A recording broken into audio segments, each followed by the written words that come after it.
A pleasant day, students. This is Dr. Narciso, your subject teacher for the subject CBM 121 entitled Strategic Management.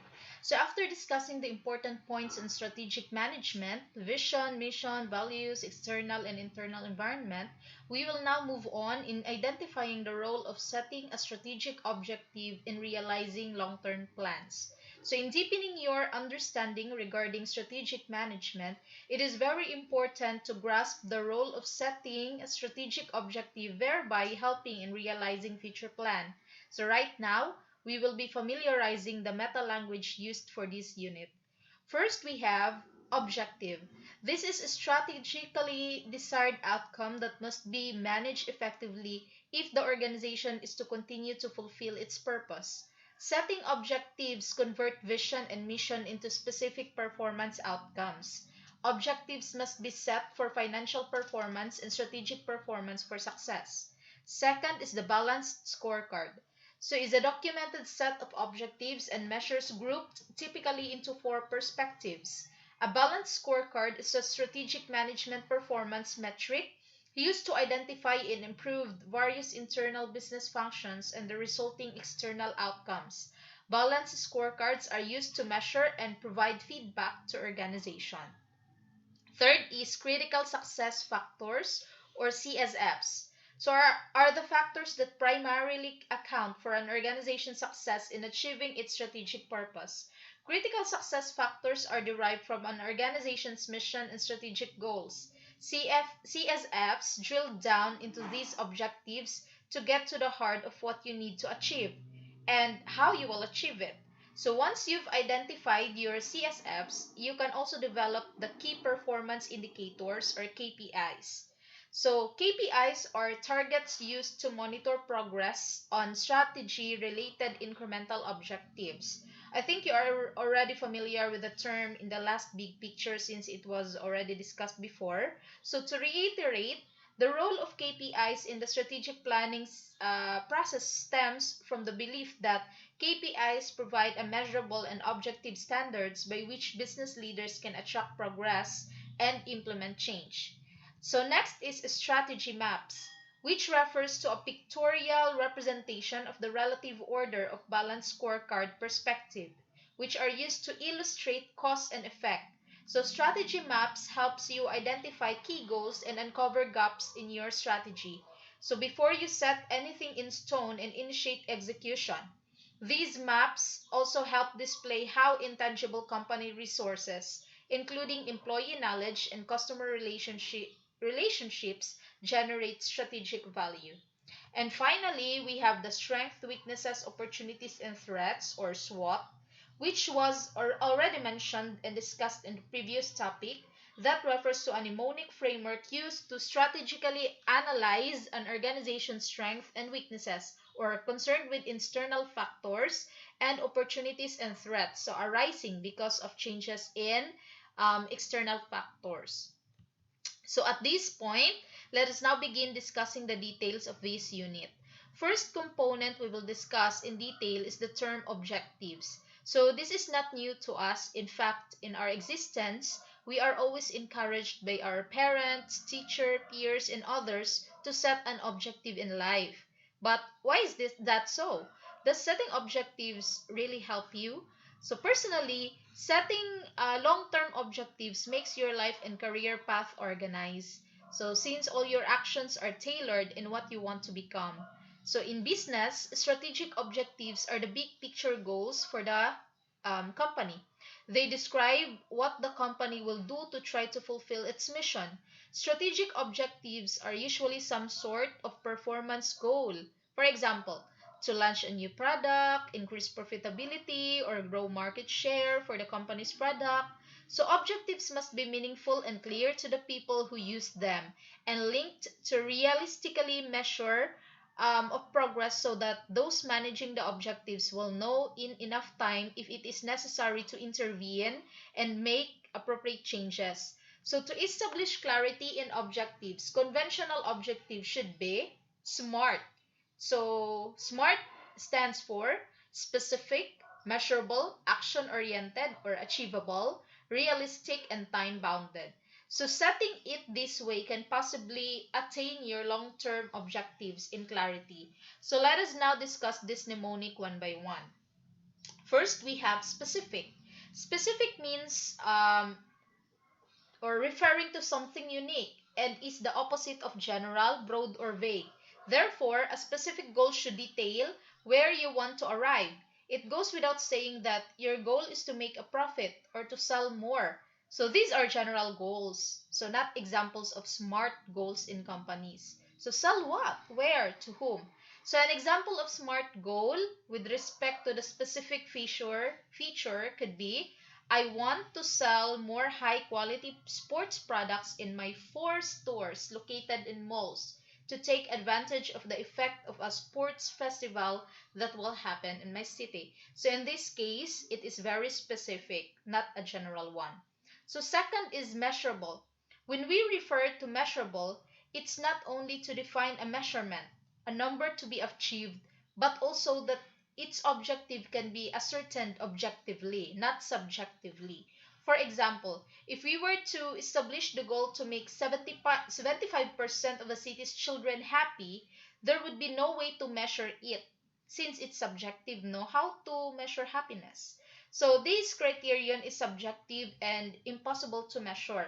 So the correct way would look something like this: sell 35% more high quality sports product compared to last year.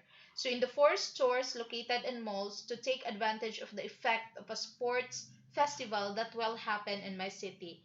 So if we say objective, it is not based on your own personal choices, 'di ba? So if we say objective, kumbaga considering the other factors also and not your personal judgment. So that is your specific ways on measuring that specific objective. So if you say subjective kasi, yung decision niyan is naga-based sa imuhang personal judgment. That will that might get wrong. It's because of your personal biases. So third, now we need our SMART company goal to be achievable. If we were to talk about a 200% increase depending on the circumstances, but most likely, it would be unattainable. So making the goal unbelievable, discouraging anyone who had to reach it, and turning it into something useless and purposeless. So in order to make it achievable, the company must consider the internal and external environment also. Remember the SWOT, diba? So example in this pandemic, would the business process be still the same as before? So there might be processes or products or service that won't be marketable considering the scenario. Example, if before you would like to venture in amusement businesses for children such as World of Fun or Zufari, you better think it through since it is not feasible to start such business at this point. So even some of the parts of the country does not allow such amusement business to open yet. It's because of pandemic, diba? So you have to try to change your strategy about diversifying more of your products and services considering the present scenario also. So another is relevant or realistic, I mean. Okay, so there's nothing more meaningless than setting a goal that won't give you any practical meaning or that won't help the company grow. Smart goals have to be important to the business. So, for example, setting a goal to renovate the flooring throughout your network of stores could be necessary and an important goal for a maintenance personnel. But for your business, this is an operational detail. So, specific na siya masyado. So your goal should always be linked to something that will define the company's destiny in general. So how you conquer new markets, expand your network of stores, the number of customers, billing, etc. So let's take a new example.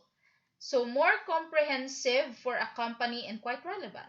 So increase the market share of our company by 10% by opening 4 new stores in the 3 main malls of the city by the end of the year, taking advantage of increase in consumption generated by the sports festival that will happen in the city.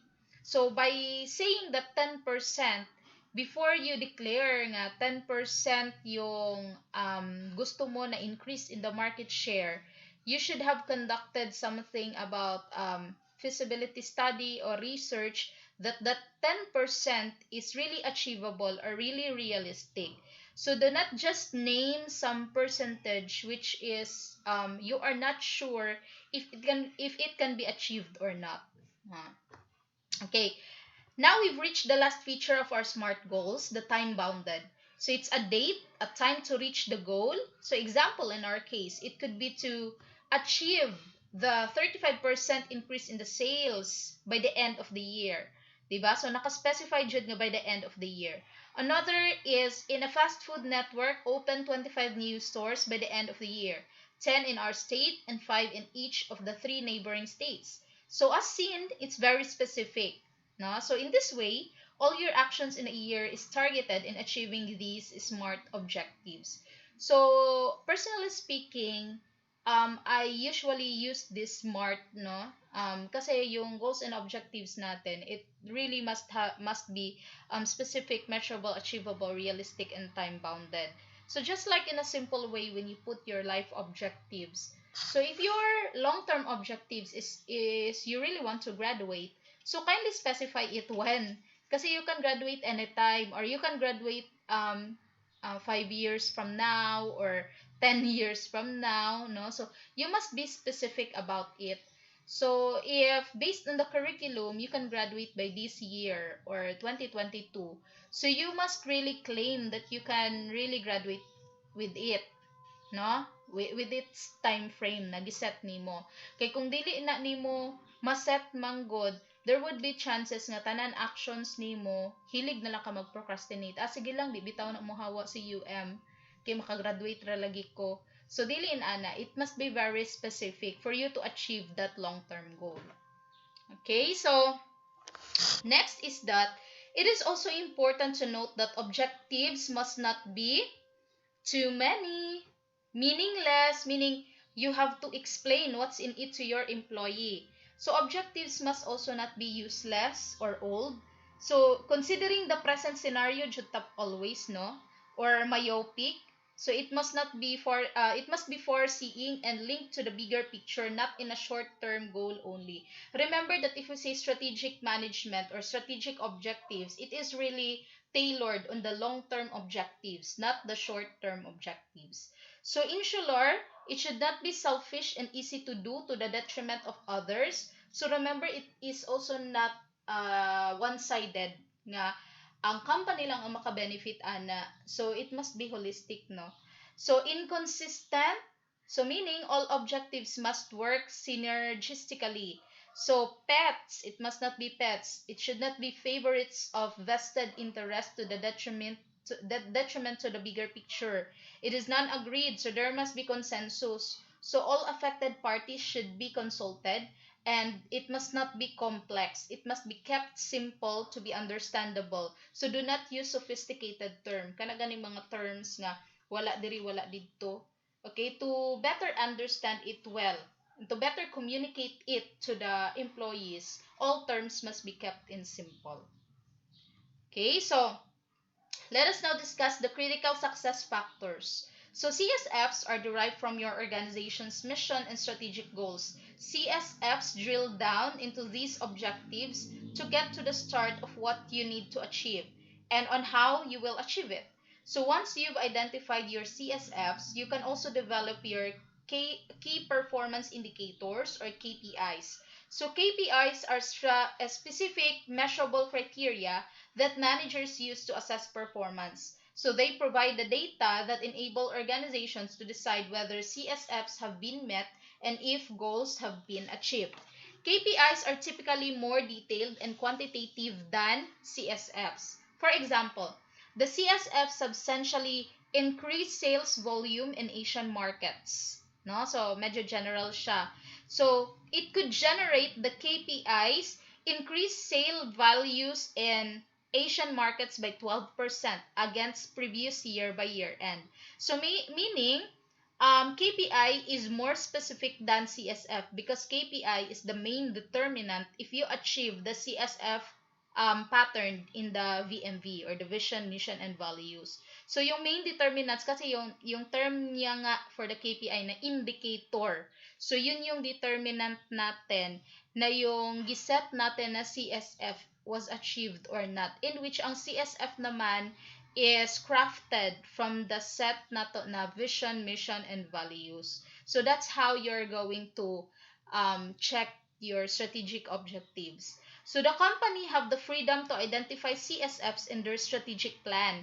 And within the CSFs, they have to identify the KPI for each because it might be that one CSFs have several KPIs. So I can relate it in the University of Mindanao annual operating plan or strategic plan, I mean. So every now and then, gina-check jud namo ang mga CSFs or other term for CSFs is mga KRA or key result areas, in which for each key result areas na siya yung mga sub na KPIs or key performance indicators. So kanang mga key performance indicators mo na siya ang amo ang mga ginasubay if ever nga na-accomplish na siya or not. Kasi in every KPI, napo na siya specific na time frame as to when will it be accomplished or achieved. Okay, so that is why it's very crucial to make it very specific by having this KPI. Kasi, yun na nga, part of the smart nato nga objectives, dapat measurable jud siya, no? So, all of the giset nato nga critical success factor from the term itself nga success factor, it must be measurable whether we succeed with this specific na area or not. Okay? So the next topic is the balance scorecard outlined by Robert Kaplan and David Norton. They introduced the concept in a Harvard Business Review article in 1992, and it has been widely adopted. Its role is to help organizations take a wide-ranging view of four types of strategically important objectives and their measures: the financial, customer, internal, processes, and learning and growth. So organizations use BSCs to communicate what they are trying to accomplish, align the day-to-day work that everyone is doing with strategy, prioritize project products and services, measures and monitors progress towards strategic targets. The BSC suggests that we examine the organizations from four different perspectives to help develop objectives, measures, KPIs, targets, and initiatives relative to those view. So, say for example, the financial. It views an organization's financial performance and the use of financial resources. So, meaning when you set a strategic objective, kailangan tanaw na to ang financial nga aspect, no? Another perspective is that ang customer or stakeholders. No? So, views organizational performance from the perspective of the customer or key stakeholders of the organization, so which we design to serve. Another is sa internal process naman within the company.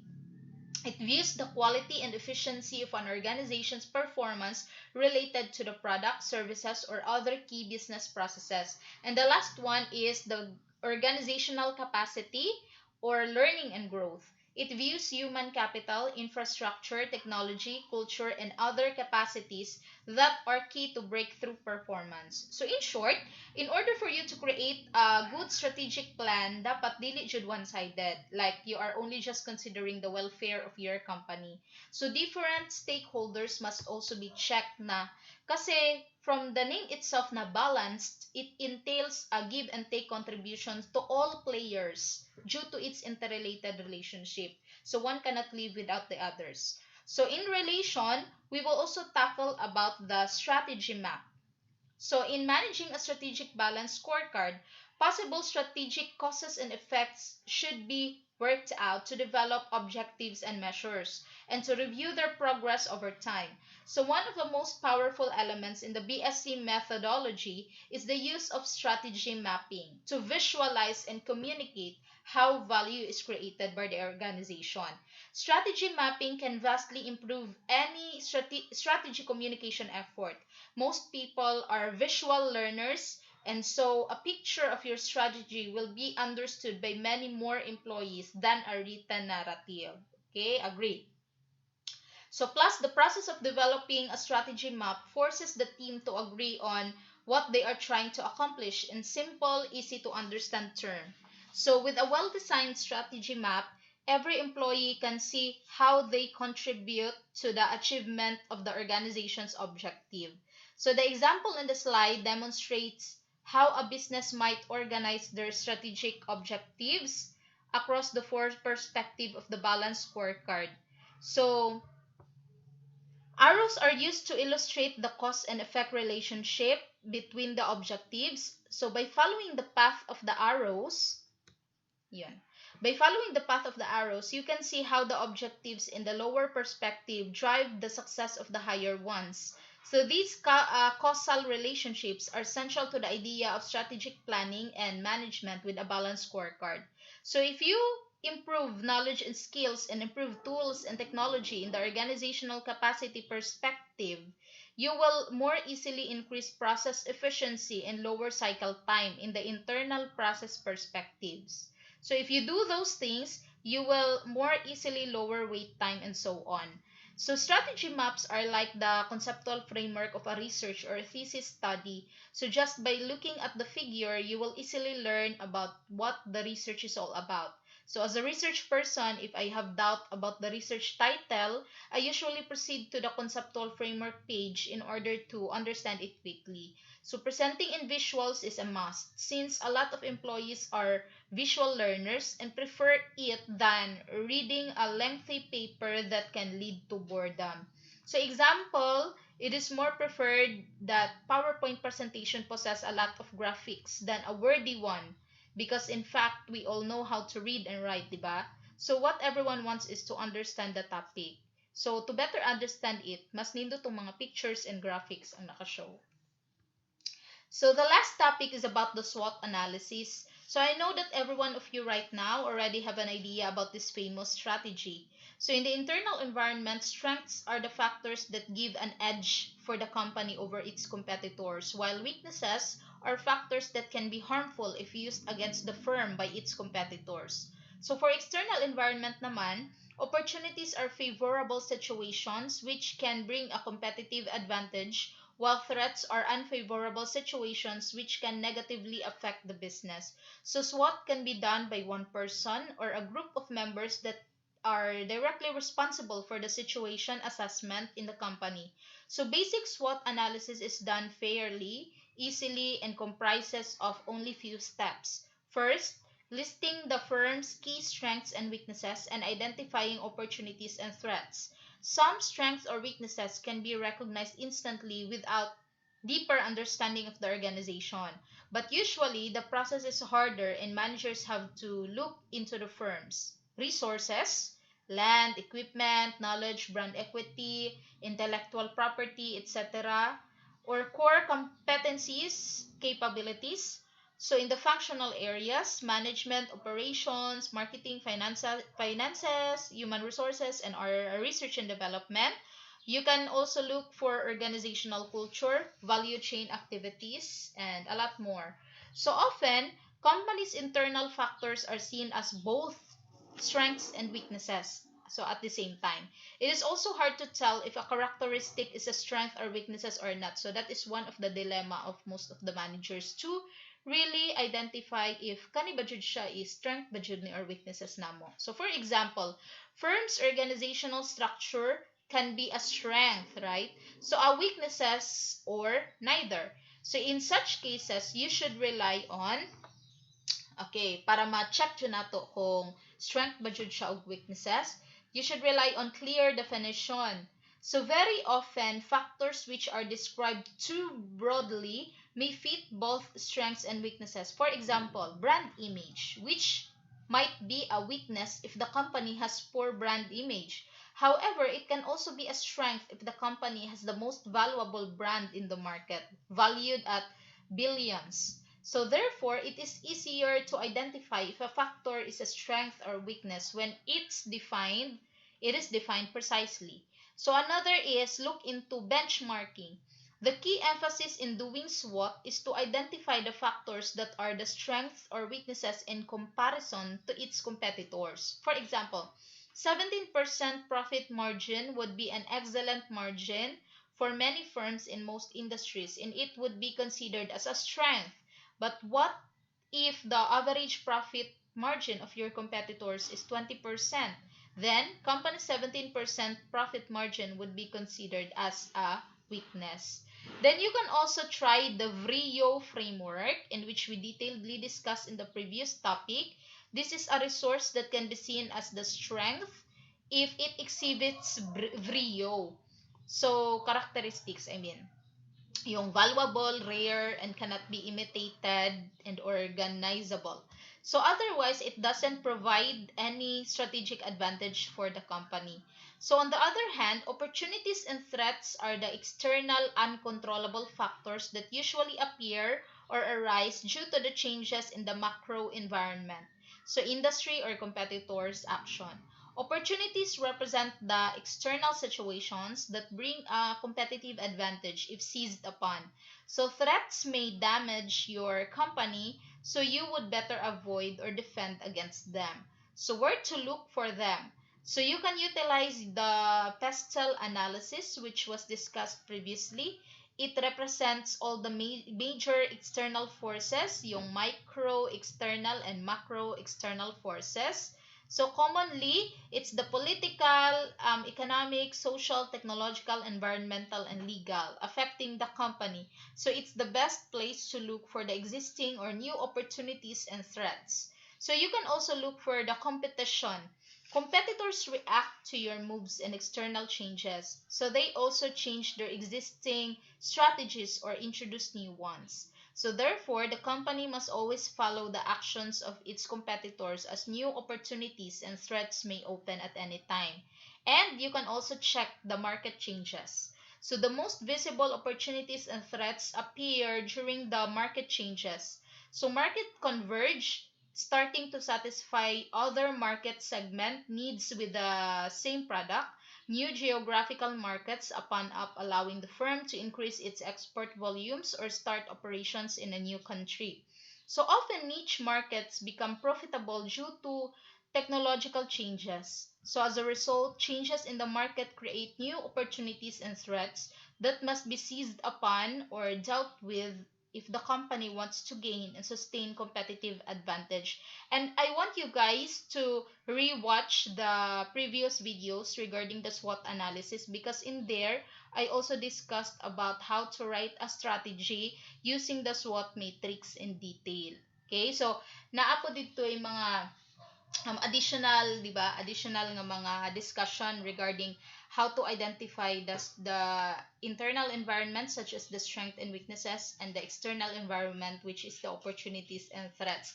And what are the specifics on how you are going to take advantage of the opportunities and counteract threats, or use your strength and counteract your weaknesses in order for you to use it as a strategy. And always remember that it's in the internal environment that you can provide a strategy, or you can use it as a strategy, not in the external environment. Kasi yung internal environment, that is the controllable one. Okay, the one that you can manipulate or control. While the external environment is that it's the uncontrollable one, or sa musugotag sa dili, mo-occur na siya. Okay? Kasi it's uncontrollable. Okay, so that's it. Then if you have any questions, so do not hesitate to ask me during our video conference. Okay, so goodbye and God bless.